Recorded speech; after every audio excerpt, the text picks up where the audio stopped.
چنانچہ سنت سے ہٹ کر اور شریعت سے ہٹ کر جو عمل کیا جائے اس کو گناہ کہتے ہیں۔ اور اللہ رب العزت نے حکم فرمایا کہ اے ایمان والو تم اپنے گناہوں سے سچی توبہ کر لو۔ یہ توبہ بھی اللہ رب العزت کی بڑی نعمت ہے۔ ہندوازم میں توبہ کا تصور نہیں ہے۔ ان کا تصور یہ ہے کہ اگر آدمی نے اس جنم میں کوئی غلط کام کر لیا تو اس کی پاداش میں اگلے جنم میں وہ انسان کی بجائے حیوان بنے گا۔ اب جس نے گناہ کر لیا وہ سوچتا ہے کہ اگلے جنم میں میں نے حیوان تو بننا ہی ہے، تو پھر گناہوں سے کیوں رکے؟ چنانچہ ایک گناہ اس کے لیے گناہوں کے دروازے کھول دیتا ہے۔ عیسائیت میں وہ یہ عقیدہ رکھتے ہیں کہ امتیوں کے جتنے گناہ تھے ان کا کفارہ حضرت عیسیٰ علیہ السلام سولی پر چڑھ کر دے گئے۔ کیونکہ ہم مسلمان یقین رکھتے ہیں کہ اللہ نے ان کو آسمانوں پہ اٹھا لیا، لیکن عیسائی یہ سمجھتے ہیں کہ ان کو سولی پر چڑھایا گیا اور ان کا سولی پر چڑھنا امتیوں کے گناہوں کا کفارہ بن گیا۔ لہذا عیسائیوں میں بھی جب کوئی خلاف شرع کام کرتا ہے ان کی اپنی شریعت کے، یا جس کو وہ گناہ کرتا ہے تو اس کو صرف اپنے پوپ کے پاس جا کر بتانا ہوتا ہے کہ جو مجھ سے یہ گناہ ہوا، یہ گناہ ہوا، یہ گناہ ہوا۔ چنانچہ وہ بھی توبہ ایک ظاہرداری رہتی ہے۔ دین اسلام اتنا کامل دین ہے کہ نبی علیہ السلام نے ارشاد فرمایا الندم توبۃ۔ جب کوئی بندہ گناہ کر بیٹھے اور اس کے دل میں یہ احساس ہو کہ میں نے برا کیا، میں نے اچھا نہیں کیا، مجھے ایسا نہیں کرنا چاہیے تھا، میں آئندہ ایسا نہیں کروں گا، تو یہ ندامت کی کیفیت اس کی توبہ کہلاتی۔ چنانچہ توبہ کرنے والا انسان سب سے پہلے تو دل میں ندامت محسوس کرے، دوسرا زبان سے استغفار بھی کرے، زبان سے بھی اللہ کے سامنے کہے کہ اے اللہ مجھ سے گناہ ہو گیا اور میں آپ سے معافی مانگتا ہوں، آپ میرے گناہ کو معاف کر دیجئے۔ یہ ایسا ہی ہے کہ جیسے چھوٹے چھوٹے بچے ایک دوسرے سے بات کرتے ہوئے کوئی غلطی کر جاتے ہیں تو سوری کہہ دیتے ہیں۔ ہم نے یہ دیکھا ہے کہ سوری کہنے سے دوسرا بچہ اس کو معاف کر دیتا ہے۔ تو اگر چھوٹے چھوٹے بچوں میں سوری کا لفظ بولنے سے بچے ایک دوسرے کو معاف کر دیتے ہیں تو اللہ تعالیٰ ہے۔ جب کوئی بندہ گناہ کر بیٹھتا ہے اور اللہ کی بارگاہ میں آ کر دل سے نادم ہوتا ہے اور زبان سے اعتراف کرتا ہے کہ اللہ میں گناہ کر بیٹھا، اللہ تعالیٰ بھی اس بندے کے گناہوں کو معاف فرما دیتے ہیں۔ چنانچہ حدیث مبارکہ ہے اللہ تعالیٰ اور اس کے رسول صلی اللہ علیہ وسلم اس شخص پر رحمت بھیجتے ہیں جو اپنے گناہوں کا اعتراف کر لے۔ اب یہ بندے اور اللہ کا معاملہ ہے۔ اگر اس نے گناہ چھپ کر کیا تھا تو چھپ کے اللہ کے سامنے توبہ کرے، اور اگر اس نے پبلک میں گناہ کیا تھا سب کے سامنے تو پھر سب کے سامنے توبہ کرنا ضروری ہوتی ہے۔ تو زبان سے توبہ کرے، دل میں ندامت محسوس کرے اور ایک عہد کرے کہ یا اللہ آج کے بعد میں یہ دوبارہ گناہ نہیں کروں گا۔ یہاں پر شیطان بندے کو دھوکہ دیتا ہے، کہتا ہے تو اس گناہ سے بچ ہی نہیں سکتا، چھوڑ ہی نہیں سکتا۔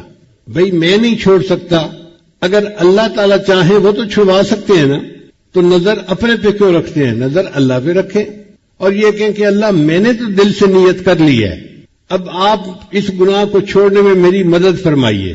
تو اللہ تعالیٰ پھر توبہ پہ استقامت کے ساتھ رہنا بندے کے لیے آسان فرما دیتے ہیں۔ حضرت موسیٰ علیہ السلام نے ایک مرتبہ اللہ رب العزت سے پوچھا کہ یا اللہ جب کوئی بندہ نیک بندہ آپ کو یا رب کہہ کر پکارتا ہے تو آپ کیا جواب دیتے ہیں؟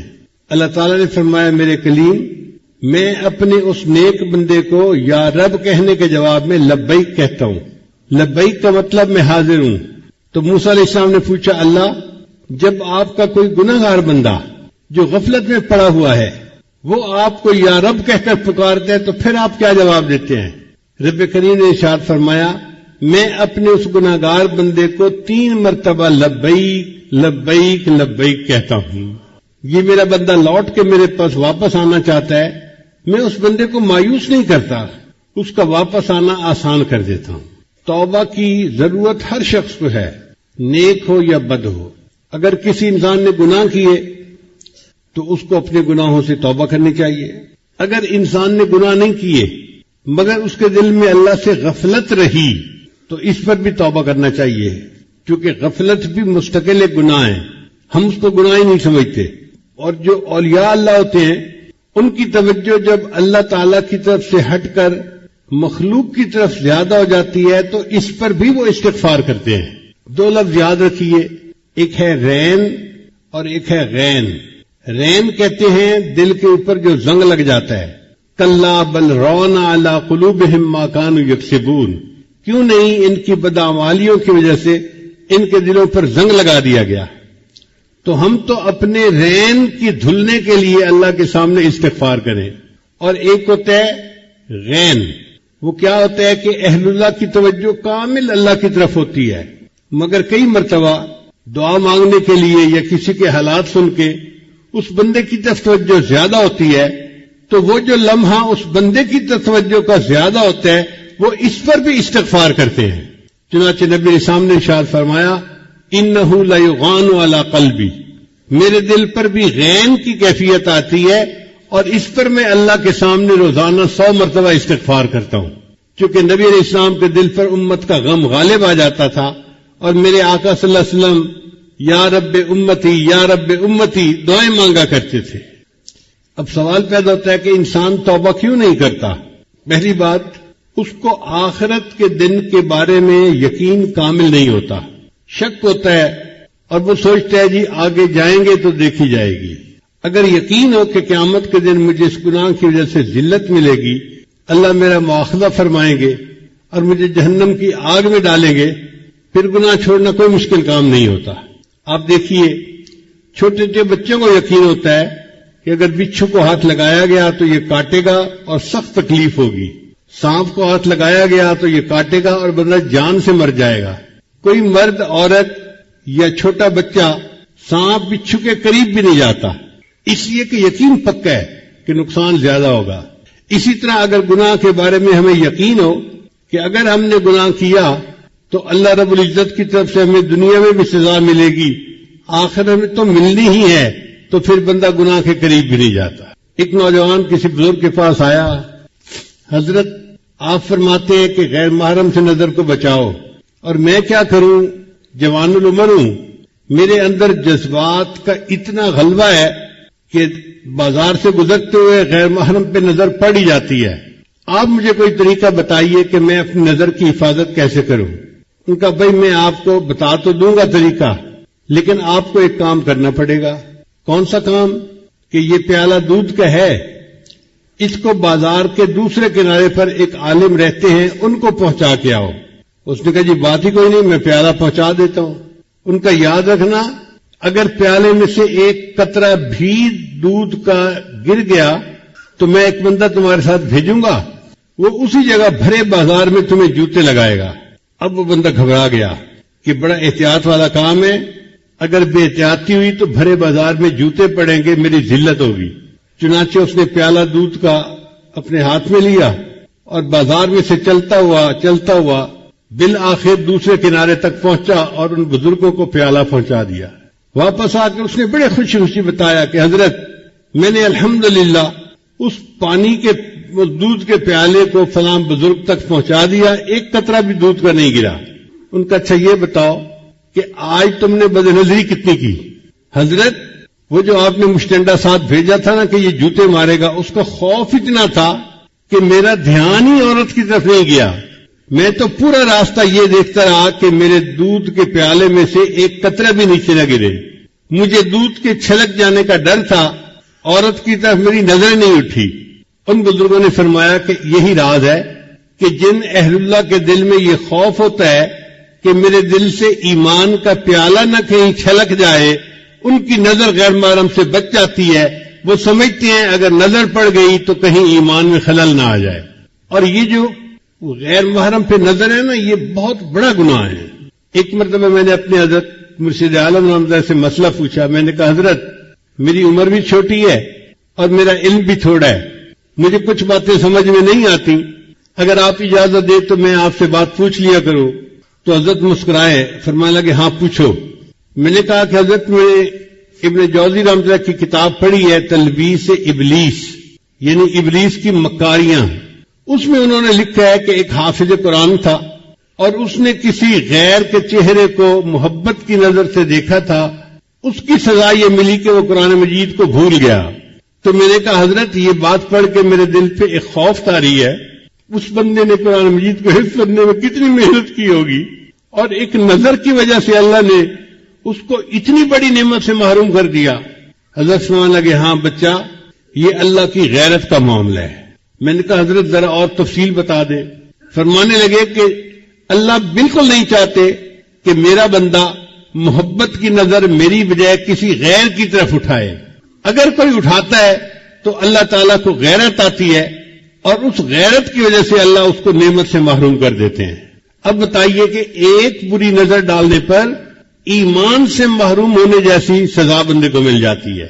توبہ نہ کرنے کے اسباب میں سے دوسرا سبب یہ ہوتا ہے کہ بندہ سوچتا ہے اچھا میں توبہ کر لوں گا، آج نہیں تو کل، پھر کل آتا ہے تو پھر سوچتا ہے اچھا میں کل توبہ کر لوں گا، اور یہ کل ہوتے ہوتے ہوتے ایک ایسا بھی دن آتا ہے کہ جب اس کے دن میں آج ہی ہوتا ہے، اور اس کو مرنا ہوتا ہے اس دن میں، اس کے زندگی میں کل نہیں ہوتا، اور وہ توبہ کیے بغیر دنیا سے چلا جاتا ہے۔ اور کئی مرتبہ بندے کو شیطان غلط فہمی میں ڈال دیتا ہے۔ اللہ تعالیٰ بڑے رحیم ہے، بڑے کریم ہے، وہ معاف کر دیں گے۔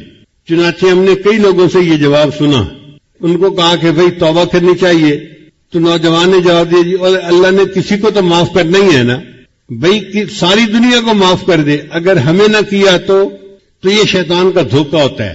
اب سوال پیدا ہوتا ہے کہ توبہ کب تک کی جا سکتی ہے؟ جب تک انسان کا سانس اکھڑ نہیں جاتا، نزع کے وقت جیسے اکھڑتا ہے اس سے پہلے پہلے توبہ قبول ہو جاتی ہے۔ جب سانس اکھڑ گیا اور وہ گلے کا گھنگرو بجنے لگ گیا، اب توبہ کا دروازہ بند ہو گیا۔ اور جب تک سورج مغرب سے طلوع نہیں ہوتا، یہ قرب قیامت کی نشانیوں میں سے ہے، جب تک سورج مغرب سے طلوع نہیں ہوتا اس وقت تک بندے کی توبہ قبول ہوتی ہے۔ اس کا مطلب یہ کہ ہمارے لیے ابھی اللہ کی رحمت کے دروازے کھلے ہیں، ہم اگر توبہ کرنا چاہیں تو اللہ تعالیٰ کی طرف سے قبولیت میں آسانی ہوگی، اور توبہ کرنے میں دیر نہیں کرنی چاہیے۔ ہم نہیں جانتے کہ اگلے لمحے کیا ہونے والا ہے، توفیق پھر ملتی بھی ہے کہ نہیں ملتی۔ حدیث مبارکہ میں آتا ہے کہ بنی اسرائیل کا ایک آدمی تھا جو بڑا ہی بدماش قسم کا تھا، اس نے 99 بندوں کو قتل کر دیا۔ اب آپ سوچئے 99 انسانوں کو قتل کرنے والا کتنا ظالم انسان ہوگا، کتنا پتھر دل انسان ہوگا۔ پھر کچھ دن میں خیال آیا کہ کوئی میرے لیے بھی توبہ کی گنجائش ہے، تو وہ ایک صوفی صاحب کے پاس آیا، بھائی میں 99 بندوں کو قتل کر چکا ہوں، کیا میرے لیے توبہ کا کوئی امکان ہے؟ اس کے پاس علم تو تھا نہیں، اس نے کہا توبہ توبہ، 99 بندوں کو قتل کر کے آیا، 100 چوہے کھا کے بلی حج کو چل لی، تیری توبہ تو قبول نہیں ہوگی۔ اس نے ایسے روکھا سا جواب دیا، اس بندے کو غصہ آیا، اس نے کہا اچھا پھر 99 قتل کیا ہے تو میں سینچری پوری کر لیتا ہوں۔ اس نے اس کو بھی قتل کر دیا۔ پھر اس کے ذہن میں خیال آیا کہ میں 100 بندوں کا قاتل ہوں، کیا میرے لیے کوئی توبہ کی صورت ہے؟ تو اس نے کسی عالم کے پاس حاضری دی اور اس سے پوچھا جی کہ کوئی توبہ کی گنجائش؟ ان کا بھئی گنجائش تو ہے، کیا کروں؟ ان کا دیکھو فلاں بستی ہے، اس کا نام ہے نصرہ، وہاں علماء رہتے ہیں، مشائخ رہتے ہیں، تم ان کے پاس جاؤ توبہ کی نیت سے اور اللہ کے حضور سچی توبہ کر لو، اللہ گناہ معاف کر دیں گے۔ یہ سن کے وہ بندہ گھر واپس نہیں گیا، وہیں سے اس بستی کی طرف چل پڑا۔ اللہ کی شان دیکھیے کہ راستے میں اس کی موت کا وقت آ گیا۔ اب جب موت آ گئی تو جہنم کے فرشتے آئے، یہ 100 بندوں کا قاتل ہے، اس کو جہنم لے کے جانا ہے، اور جنت کے فرشتے آئے، توبہ کی نیت سے جا رہا تھا، اس کو جنت میں لے کے جانا ہے۔ اب معاملہ اللہ تعالیٰ کی بارگاہ میں پیش ہوا کہ یا اللہ اس بندے کا فیصلہ کیا کریں؟ رب کریم نے فیصلہ فرمایا کہ فاصلے کی پیمائش کرو، جس بستی کی طرف یہ جانا چاہتا تھا توبہ کی نیت سے، اگر اس بستی کے قریب پہنچ گیا ہے تو توبہ قبول، اور اگر ابھی نہیں قریب پہنچا تو پھر اس کا مطلب ہے کہ ابھی توبہ نہیں ہوئی۔ تو فرشتوں نے پیمائش کی۔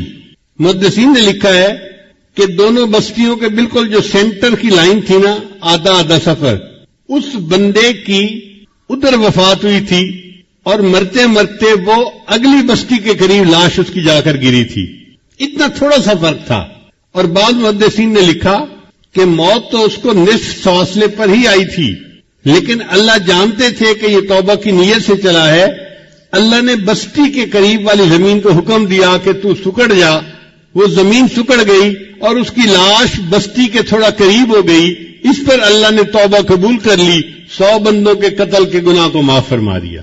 اب غور کیجئے کتنا بڑا گناہ ہے، لیکن سچی نیت تھی اور چل پڑا تھا تو اللہ نے 100 بندوں کے قتل کے گناہ کو بھی معاف فرما دیا۔ پھر جو اسباب گناہ ہو ان کو بھی چھوڑنا ضروری ہے۔ مثلا کچھ دوست ہیں جو بندے کو گناہ کی طرف کھینچتے ہیں، ان سے قطع تعلقی کرنا ضروری۔ ہم دوستوں کو تو چھوڑتے نہیں، پھر کہتے ہیں جی گناہ نہیں چھوٹتے۔ بھئی اگر دوست وہی رہیں گے تو آج نہیں تو کل پھر گناہوں میں مبتلا کر دیں گے۔ اس لیے اللہ کی رضا کے لیے ایسے دوستوں سے تعلق کو توڑ لینا یہ بھی ضروری ہوتا ہے۔ اس کی مثال یوں سمجھیے کہ گندی نالی کے اندر ایک ہیرا پڑا ہوا ہے، موتی پڑا ہوا ہے۔ اب ایک بندے کے پاس 10 بالٹیاں پانی کی ہیں، وہ اس کے اوپر پانی ڈالتا رہتا ہے۔ جب تک پانی ڈالتا رہتا ہے وہ موتی صاف چمکتا نظر آتا ہے۔ جیسے ہی پانی ڈالنا بند ہوا پھر گندا پانی اس کے اوپر آ گیا اور پھر وہ موتی جو ہے وہ ناپاک ہو گیا۔ اگر وہ موتی اسی نالی میں رہے گا نا تو وہ پاک صاف نہیں ہو سکتا۔ نالی سے نکال کر اس کے اوپر ایک گلاس پانی بھی اگر ڈال دیں گے تو وہ موتی پاک صاف بن جائے گا۔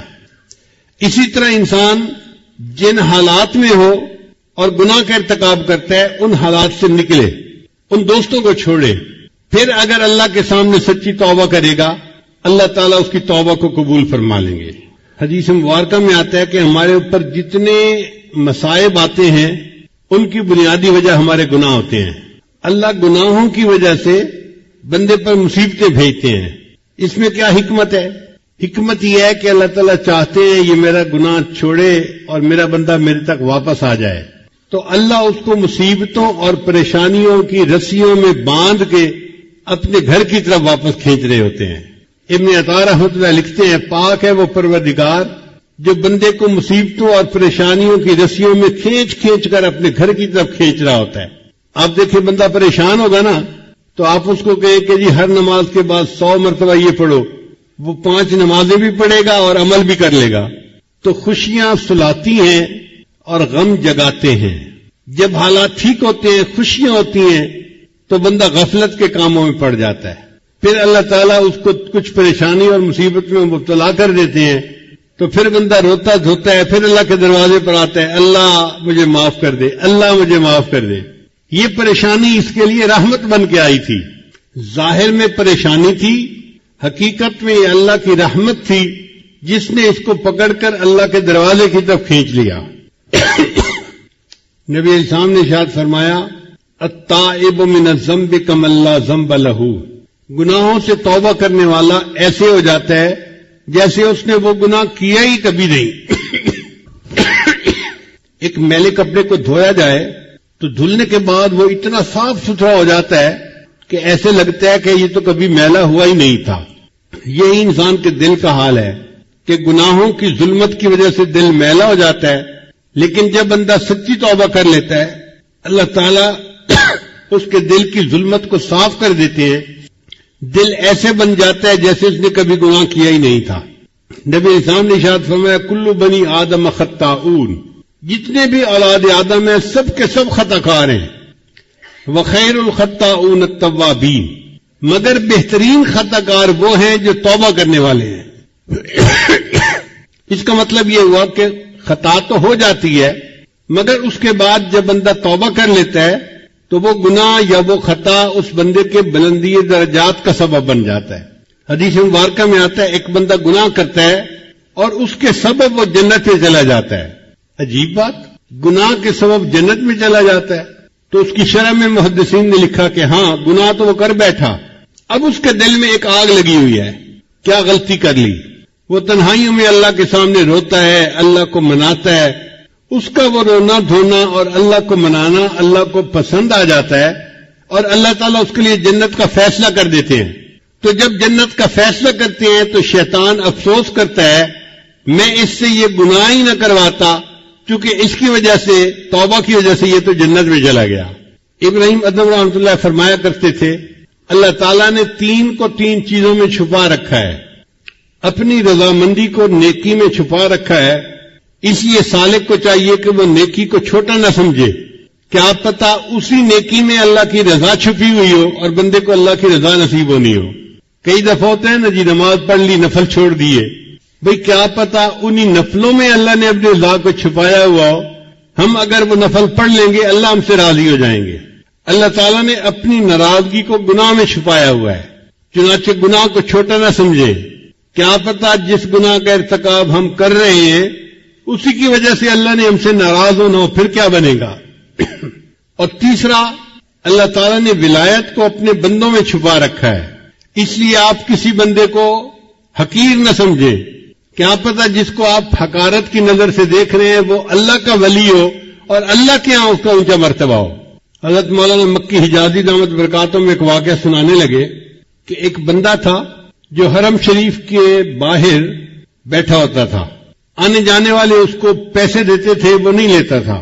کوئی 100 ریال دیتا، کوئی 50 دیتا، کوئی 500 دیتا. تو جو اس کو پیسے دیتا وہ پیسے پھینک دیتا تھا اس کی طرف، مجھے نہیں چاہیے، اور بیٹھا ہر وقت وہی ہوتا تھا. تو اکثر لوگ سمجھتے تھے کہ یہ پاگل ہے، یہ دیوانہ ہے، بیمار ہے، کہ اس کو احساس ہی نہیں کسی چیز کا، کھانے پینے کا، اور یہ ہر وقت اسی جگہ بیٹھا ہوا ہے. کبھی کبھی وہ حرم کے اندر جماعت کے ساتھ نماز پڑھتا بھی نظر آتا تھا. حضرت فرماتے ہیں کہ میں ایک مرتبہ جا رہا تھا حرم میں، تو ایک مولانا صاحب میرے مہمان آئے ہوئے تھے. میں نے انہیں بتایا کہ یہ ایک مجذوب سا بندہ ہے، یہیں بیٹھا رہتا ہے، پیسے نہیں مانگتا، کوئی دینا بھی چاہے تو پیسے اٹھا کے واپس پھینک دیتا ہے. تو مولانا صاحب کہنے لگے، حضرت 10-20 کو تو اس نے پھینکا نہیں ہے، میں دیتا ہوں نا اسے 1000 ریال یا 2000 ریال، دیکھتا ہوں کیسے پھینکتا ہے. تو مولانا نے اپنی جیب سے 1000 یا 2000 ریال نکالے اور اس مجذوب کے قریب گئے اور مجذوب کو کہا، آپ کتنے اچھے آدمی ہیں، آپ کو بھوک لگی ہوگی، یہ میں آپ کو پیسے دیتا ہوں، آپ کھانا کھا لیں. تو جب یہ کہا تو اس مجذوب نے آگے سے قرآن کی آیت پڑھی، یقولون بافواہہم ما لیس فی قلوبہم، یہ اپنی زبانوں سے ایسی باتیں نکالتے ہیں جو ان کے دل میں نہیں ہوتی. تو وہ مولا کہنے لگے کہ حضرت آپ ٹھیک کہتے ہیں، یہ کوئی عام پاگل یا فقیر نہیں ہے، یہ تو کوئی پہنچا ہوا بندہ نظر آتا ہے. تو اللہ نے ولایت کو اپنے بندوں میں چھپا رکھا ہے، اس لیے کسی بندے کو بھی کم نظر سے نہ دیکھیں. ہو سکتا ہے جس کو ہم کم نظر سے دیکھ رہے ہیں وہی اللہ کا ولی ہو. اور قیامت کے دن جو بخشش ہے نا، وہ بڑے بڑے اعمال پہ کوئی نہیں ہونی.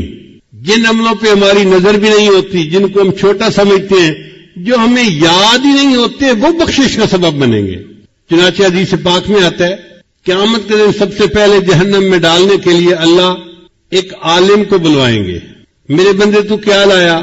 یا اللہ میں تو عالم تھا، لوگوں کو دین کی دعوت دیتا تھا، میں نے تو مدارس بنوائے، مسجدیں بنوائیں، ہزاروں شاگرد پیچھے چھوڑ کے آیا. اللہ فرمائیں گے ہاں تو نے یہ سارا کام اس لیے کیا کہ تجھے بڑا عالم کہا جائے. فقد قیل، تجھے دنیا میں بڑا عالم لوگوں نے کہہ دیا، میرے پاس دینے کو کچھ نہیں ہے. فرشتوں اس بندے کو لے جاؤ اور الٹا کر کے جہنم میں ڈال دو. یعنی کسی شرابی، زانی، قاتل، جواری کو نہیں پہلے جہنم میں ڈالا جائے گا، ایک عالم کو جس کے اندر ریا تھی. پھر اللہ تعالیٰ ایک سخی کو بلوائیں گے، میرے بندے کیا لایا؟ اللہ مجھے آپ نے دنیا میں بہت رزق دیا تھا، مال دیا تھا، میں غریبوں پہ خرچ کرتا تھا، میں نے مسافر خانے بنوائے، میں نے کئی غریب بچیوں کی شادی اور رخصتی کے اندر ان کے ماں باپ کی مدد کی، تو میں نے تو بڑے خیر کے کام کیے. اللہ فرمائیں گے ہاں تو نے یہ سب کام اس لیے کیے کہ تجھے بڑا سخی کہا جائے. لوگوں نے سخی کہہ دیا، لہذا اب میرے پاس دینے کو کچھ نہیں، فرشتوں لے جاؤ اس کو بھی اوندا کر کے جہنم میں ڈال دو. پھر تیسرے بندے کو لایا جائے گا، وہ شہید ہوگا. میرے بندے کیا لائے؟ اے اللہ میں نے تو آپ کے دین کی سربلندی کے لیے اپنی جان بھی قربان کر دی. اللہ فرمائیں گے ہاں جان تو دی، مگر اندر تیری نیت یہ تھی کہ لوگ تجھے بڑا بہادر کہیں، بڑا مجاہد کہیں، تو لوگوں نے کہہ دیا، لہذا میرے پاس دینے کے لیے کچھ نہیں، فرشتوں لے جاؤ اس کو بھی الٹا کر کے جہنم میں ڈال دو. اب آپ سوچئے کہ جب اتنے علم کے باوجود بندہ جہنم میں جا رہا ہے، اتنی سخاوت کے باوجود، شہادت جیسے عمل کے باوجود بندہ جہنم میں جا رہا ہے، اس کا مطلب یہ کہ انسان جو اعمال کرتا ہے ان کے اوپر بھروسہ نہ کرے. اللہ کو کون سا عمل پسند آئے یہ اللہ کو معلوم ہے. چنانچہ بہت ساری کتابوں میں ہم نے پڑھا کہ چھوٹے چھوٹے عملوں کی وجہ سے اللہ کو بندہ پسند آ گیا اور اللہ نے بخشش فرما دی. امام غزالی رحمۃ اللہ وفات پا گئے. کسی نے پوچھا کہ حضرت آگے کیا بنا؟ بھئی اللہ نے میری بخشش کر دی. جی حضرت آپ کی بخشش تو ہونی تھی، آپ نے تو اتنی مزیدار کتابیں لکھی کہ پوری امت اس سے فائدہ پا رہی ہے.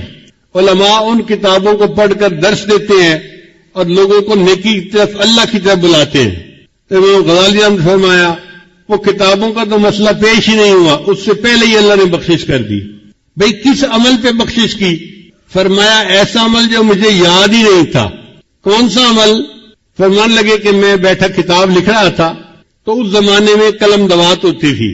سیاہی کے لیے قلم دوات میں ڈالتے تھے اور سیاہی لگا کر پھر لکھتے تھے. تو میں نے جب قلم دوات میں ڈالی اور باہر نکالی تو ایک مکھی جو تھی وہ اس کی ٹپ کے اوپر، نوک کے اوپر آ کر بیٹھ گئی. تو میں نے سوچا کہ یہ پیاسی مکھی ہوگی، یہ پیاس بجھانا چاہتی ہے. تو میں نے قلم کو 1 سیکنڈ کے لیے روک لیا، وہ مکھی اڑ گئی. میں نے لکھنا شروع کر دیا. میرا یہ عمل مجھے یاد ہی نہیں تھا، اللہ کو پسند آ گیا. میرے بندے، تو نے ایک مکھی کی پیاس کا خیال رکھا اور اپنے قلم کو تھوڑی دیر کے لیے روک لیا، میں اس پر تیرے سب گناہوں کو معاف کر دیتا ہوں. مجھے بہت چھوٹی عمر میں میرے والد صاحب نے ایک واقعہ سنایا. فرمان لگے کہ ہمارے علاقے میں ایک شیخ تھے جو ذمہ دار بھی تھے اور شیخ طریقت بھی تھے. بہت لوگ ان سے بیعت تھے. دیہاتوں میں ایک ایسا بھی موسم آتا ہے کہ جب چارے کی قلت ہو جاتی ہے تو جو غریب لوگ ہوتے ہیں نا ان کے جانور بھوکے رہ جاتے ہیں.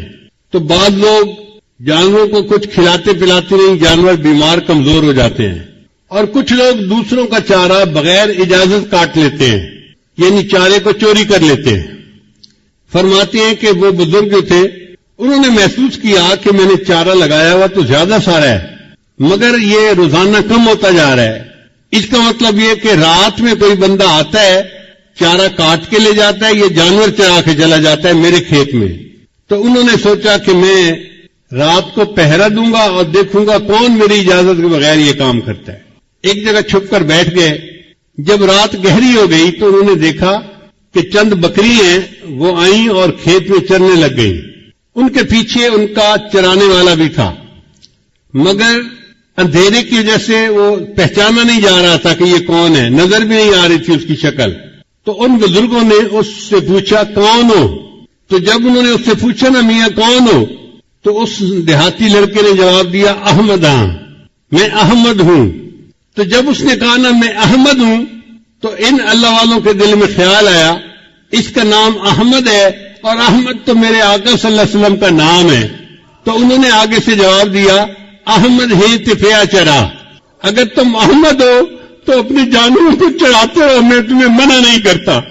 وہ بزرگ فرماتے ہیں اللہ کو میرا یہ عمل پسند آ گیا کہ تم نے میرے محبوب کے نام کا اتنا اکرام کیا کہ تم نے کہا احمد ہو تو چڑھاتے رہو، میں نے تمہارے اس بات پر سب گناہوں کو معاف فرما دیا. تو قیامت کے دن اللہ کو کون سے عمل پسند آئیں گے کوئی نہیں جانتا. اس لیے جن کو ہم سمجھتے ہیں نا جی کہ بڑے کام کیے، گھنٹوں مراقبے کیے، میں نے یہ سبق سیکھا، یہ سیکھا، یہ سیکھا، اتنے لوگوں کو توبہ کروائی، پتہ نہیں یہ اعمال اللہ کے یہاں قبول ہوں گے یا نہیں ہوں گے. وہ عمل جس میں اخلاص تھا کتنا ہی چھوٹا کیوں نہ ہوگا اللہ کو وہ عمل پسند آ جائے گا. چنانچہ بعض لوگوں نے اپنے گناہوں سے توبہ کی اور اتنی عاجزی کے ساتھ، اتنی ندامت کے ساتھ توبہ کی کہ اللہ کو پیار آ گیا. مامون رشید ایک مسلمان بادشاہ تھا. اس کی بڑی آرام کی، شان و شوکت کی، ٹھاٹھ کی زندگی تھی. موت کے قریب اس کی طبیعت ذرا خراب ہو گئی تو اس نے اپنے ورکر کو کہا کہ یہاں زمین پر ایک دری بچھا دیجئے. تو بادشاہ کے حکم پر انہوں نے دری بچھا دی.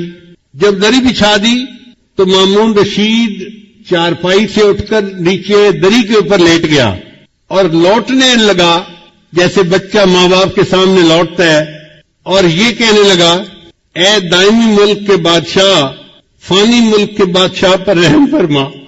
اے دائمی ملک کے بادشاہ یعنی اللہ تعالی، میں فانی ملک کا بادشاہ ہوں تو میرے اوپر رحم فرما.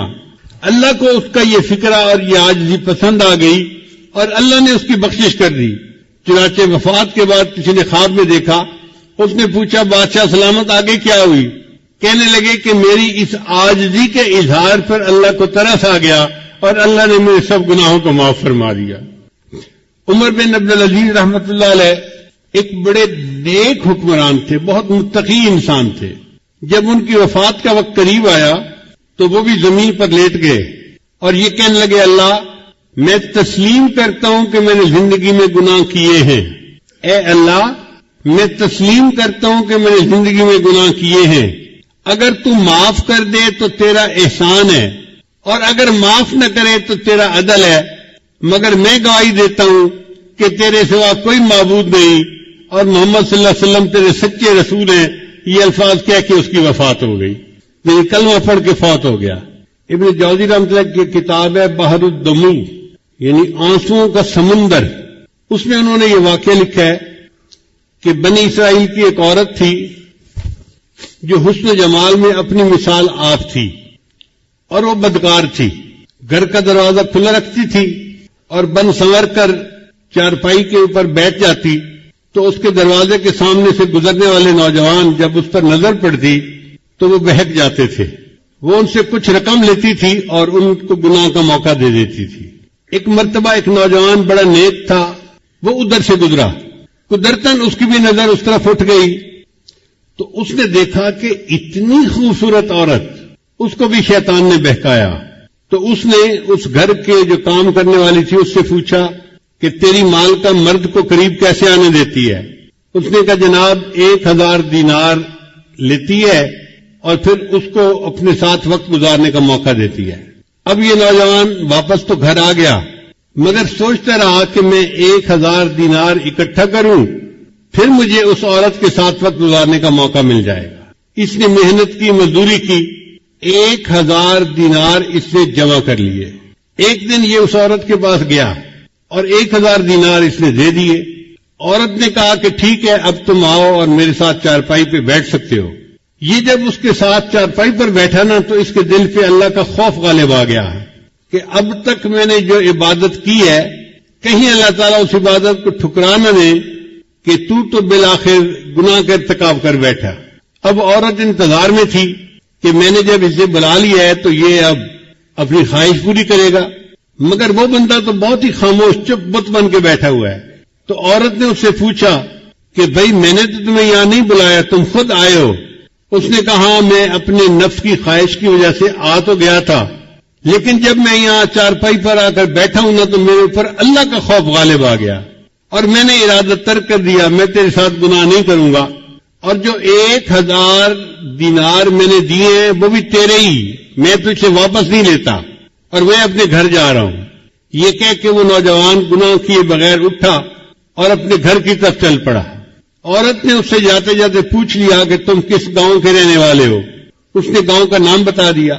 چند دن گزرے تو اس عورت کے دل میں خیال آیا کہ یہ ایسا نوجوان ہے جس نے پہلے کبھی گناہ نہیں کیا، پہلا گناہ کرنا تھا اور اس پر اتنا خوف غالب آ گیا، اور میں تو روز گناہ کرتی ہوں اور میں توبہ نہیں کرتی، تو مجھے بھی اللہ سے ڈرنا چاہیے۔ چنانچہ اس نے نیت کر لی کہ میں بھی آج کے بعد یہ بدکاری والے گناہ کو چھوڑ دیتی ہوں۔ چند دن گزرے تو اس کا بھی زندگی گزارنا مشکل بن گیا۔ جیسے عورت مرد کی ضرورت ہے، مرد عورت کی ضرورت ہے۔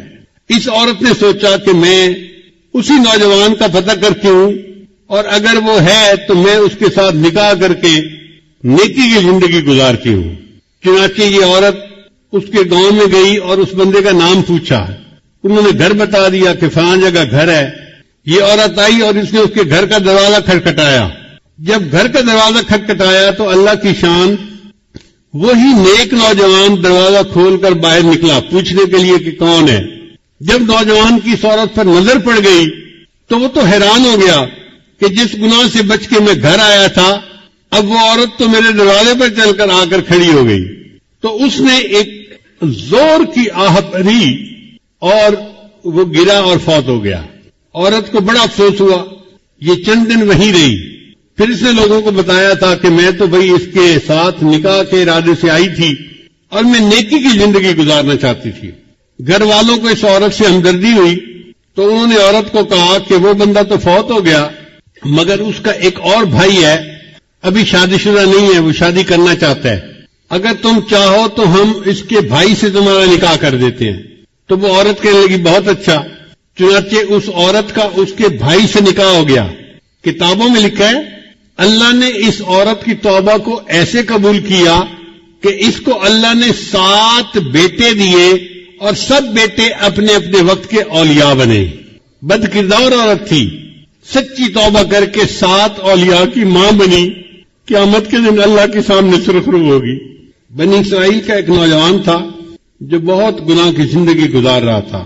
حضرت موسیٰ علیہ السلام کے پاس آیا، حضرت میں اتنا گناہگار، اب میرے لیے کیا صورت ہو سکتی ہے؟ تو موسیٰ علیہ السلام نے فرمایا بھائی توبہ کر لو، اللہ تعالیٰ معاف کر دیں گے، اور اگر توبہ نہیں کرو گے تو گناہ معاف نہیں ہوں گے، جہنم جاؤ گے. موسیٰ علیہ السلام کی طبیعت ذرا جلال والی تھی. جب انہوں نے تھوڑا ڈانٹ ڈپٹ کر دی تو یہ نوجوان گھبرا گیا. کہتے ہیں کہ یہ جنگل میں چلا گیا اور وہاں جا کے اس نے اللہ کے سامنے بڑی دعا مانگی، اللہ میری توبہ کو قبول کر لے، اللہ میرے گناہوں کو معاف کر دے. اب دعا مانگتے مانگتے اس نے ایک اور بھی دعا مانگی، یا اللہ اگر میرے گناہ اتنے ہو گئے ہیں کہ تیری رحمت ان کو معاف نہیں کرنا چاہتی اور آپ مجھے جہنم بھیجنا چاہتے ہیں، تو اے اللہ باقی جو میری قوم ہے نا ان کے گناہ بھی میرے سر پہ ڈال دے تاکہ میں اکیلا جہنم چلا جاؤں، باقی تو جنت میں چلے جائیں. اس نوجوان کی یہ بات اللہ کو پسند آ گئی اور اللہ نے موسیٰ علیہ السلام کی طرف وحی نازل فرمائی کہ وہ جو نوجوان آپ سے بات پوچھنے آیا تھا اس کو ڈھونڈیے اور اس کو بتلا دیجئے کہ تمہارے رب نے تمہارے سب گناہوں کو معاف فرما دیا. ایک آدمی شرابی کبابی تھا، فوت ہوا تو کسی نے خواب میں دیکھا. اس نے کہا بتاؤ کیا بنا؟ کہنے لگا اللہ نے بخشش کر دی. اس نے کہا تیری بخشش ہو گئی، تو شرابی کبابی موت تک اپنی بری حرکتوں پہ قائم رہا، تو تیری مغفرت کیسے ہو گئی؟ کہنے لگا میں برا تو تھا لیکن جب میری موت کا وقت قریب آیا، یعنی وہ جو نزع کی کیفیت ہوتی ہے تو بندے کو پتہ چل جاتا ہے کہ اب میرا جانے کا وقت قریب آ گیا، تو کہتا ہے کہ اس وقت میں زمین پہ لیٹ گیا اور میں نے اللہ سے یہ دعا کی، اے دنیا اور آخرت کے مالک اس شخص پر رحم فرما جس کے پاس نہ دنیا ہے نہ آخرت ہے. اے دنیا اور آخرت کے مالک اس شخص پر رحم فرما جس کے پاس نہ دنیا ہے نہ آخرت ہے. میرا یہ عاجزی کے الفاظ کہنا اللہ کو اتنا پسند آیا، اللہ نے سب گناہوں کو معاف کر دیا. چنانچہ ایک خاتون نبی علیہ السلام کے پاس آئی، اے اللہ کے حبیب صلی اللہ علیہ وسلم مجھ سے بڑا گناہ سرزد ہو گیا. نبی علیہ السلام نے چہرہ انور دوسری طرف کر لیا. وہ ادھر سے آ کر اس نے پھر یہی بات کی. نبی علیہ السلام نے چہرہ انور پھر اور طرف کر لیا. اس نے پھر آ کر یہی بات کہی. پھر نبی علیہ السلام چہرہ انور چوتھی طرف کر لیا. اس نے پھر آ کر یہی بات کا اقرار کیا کہ مجھ سے بڑا گناہ سرزد ہو گیا ہے. اصل میں نبی علیہ السلام اس سے 4 مرتبہ کہلوانا چاہتے تھے. اگر ایک دفعہ کہتی تو کام معاف ہو جاتا. اب چونکہ اس نے 4 مرتبہ گواہی دے دی تھی تو نبی علیہ السلام نے فرمایا کہ تجھے کوئی شک ہو گیا ہوگا، وہم ہو گیا ہوگا. اس نے کہا اللہ کے وسلم وہم والی کوئی بات نہیں، میں نے بڑا گناہ کیا اور اس وقت بچہ میرے پیٹ میں پل رہا ہے، میں بچے کی ماں بننے والی ہوں، کوئی شک والی بات نہیں ہے. تو نبی علیہ السلام نے فرمایا اچھا جب تک بچے کی ولادت نہیں ہو جاتی تم جاؤ، جب ولادت ہو جائے پھر میرے پاس آنا. یہ عورت اپنے گھر واپس چلی گئی. آپ غور کریں اس عورت کے سر پہ پولیس مسلط نہیں تھی، یہ کہیں جیل کے کمرے میں بند نہیں تھی، یہ اپنے گھر میں تھی. اگر یہ چاہتی وہاں سے کہیں چلی جاؤں دور تو یہ اپنے ہسبینڈ کے ساتھ کسی اور بستی میں جا کے رہ جاتی، مگر یہ بھاگی نہیں اور اپنی بات سے پیچھے بھی نہیں ہٹی. جب بچے کی ولادت ہو گئی تو اپنے بچے کو لے کے پھر نبی علیہ السلام کی خدمت میں آئی. اے اللہ کے حبیب صلی اللہ علیہ وسلم میرا بچہ پیدا ہو گیا، بیٹا پیدا ہوا ہے اور میں آئی ہوں کہ آپ مجھے پاک کر دیجئے، میں قیامت کے دن اللہ کے سامنے ناپاک حالت میں نہیں جانا چاہتی. تو نبی علیہ السلام نے فرمایا تمہارے قریب میں کوئی عورت ہے جو اس بچے کو دودھ پلائے؟ تو پتہ چلا کہ کوئی اور عورت ایسی نہیں تھی بچے والی جو اس کو بھی دودھ پلاتی.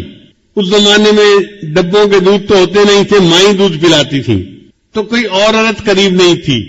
تو نبی علیہ السلام نے فرمایا اچھا تم جاؤ اور بچے کو اتنی دیر دودھ پلاؤ کہ یہ دودھ کی بجائے کھانے کی چیزیں کھانے لگ جائے، سالڈ لینا شروع کر دے.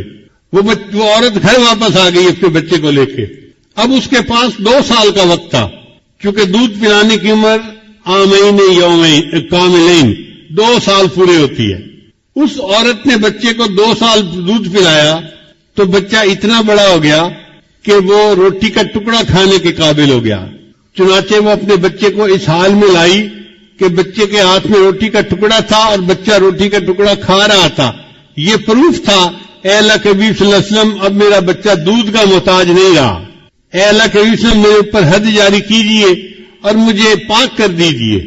اس کا مطلب یہ کہ اس عورت کے دل میں ایک آگ لگی ہوئی تھی ندامت کی، شرمندگی کی، کہ میں گناہ تو کر بیٹھی ہوں لیکن میں اس گناہ کی حالت میں اپنے رب کے سامنے نہیں جانا چاہتی. میں چاہتی ہوں کہ میرا اللہ میرے گناہ کو دنیا میں معاف کر دے اور میں آخرت کی ذلت سے بچ جاؤں. چنانچہ نبی علیہ السلام نے اس عورت کو رجم کرنے کا حکم دیا. حضرت عمر رضی اللہ عنہ نے جب اس عورت کو پتھر مارا تو خون کا کوئی چھینٹا ان کے کپڑے پر آ کر گرا تو انہوں نے اس عورت کو کہا یہ کتنی ایسی ہے اور ویسی ہے، اپنے قبیلے کو بھی بدنام کیا، ماں باپ کو بھی بدنام کیا، اور ایسی حرکت کرنے پہ تجھے شرم نہیں آئی. جب حضرت عمر رضی اللہ عنہ نے اس کو ڈانٹا تو نبی علیہ السلام نے فرمایا عمر اس کے بارے میں کوئی ایسی بات نہ کہو، لقد تابت توبتن، اس عورت نے ایسی سچی توبہ کی ہے، اس کی توبہ کے ثواب کو مدینہ شہر کے سب لوگوں میں تقسیم کر دیا جائے، اللہ سب کے گناہوں کو معاف کر دے.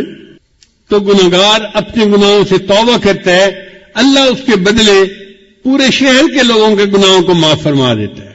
اور حضرت موسیٰ علیہ السلام کے زمانے کے ایک نوجوان کا واقعہ ہے کہ جس میں اللہ تعالیٰ نے ارشاد فرمایا اے موسیٰ علیہ السلام اس بندے نے، نوجوان نے ایسی سچی توبہ کی کہ اگر ساری دنیا کے جتنے گناہگار ہیں ان کی بخشش کی یہ دعا کرتا تو میں ساری دنیا کے گناہگاروں کی بخشش فرما دیتا.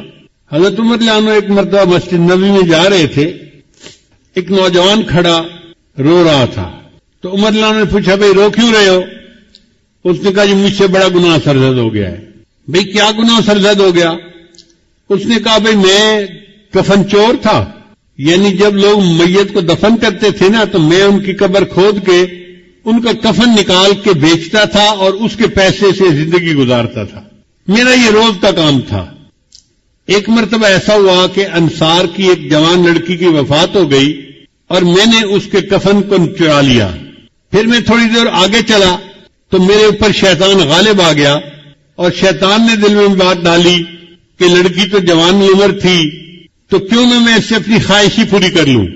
تو میں واپس آیا، میں نے دوبارہ قبر کو کھودا، لڑکی کی میت کو نکالا اور اس کے ساتھ میں نے منہ کالا کیا. اب میرے دل پر ایک غم ہے کہ میں نے زندہ کی بجائے مردہ کے ساتھ گناہ کیا، تو کیا میرا گناہ معاف ہو سکتا ہے؟ حضرت عمر رضی اللہ عنہ کو یہ سن کر بہت جلال آیا کہ یہ کیسا انسان جو مردوں کے کفن چوری کرتا تھا اور پھر ایک مردہ لڑکی کے ساتھ اس سے بدکاری کی. تو حضرت عمر رضی اللہ عنہ نے خود جواب نہیں دیا، فرمان لگے آؤ میں تمہیں نبی علیہ السلام کے پاس لے چلتا ہوں. چنانچہ نبی علیہ السلام کے پاس لائے، عرض کیا اے اللہ کے حبیب صلی اللہ علیہ وسلم یہ ایک نوجوان ہے، اس سے بڑا گناہ سرزد ہو گیا، یہ آپ سے پوچھنے آیا ہے. تو نبی علیہ السلام نے فرمایا بھئی کیا مسئلہ پوچھنے آئے ہو؟ نوجوان نے ساری صورتحال بتائی.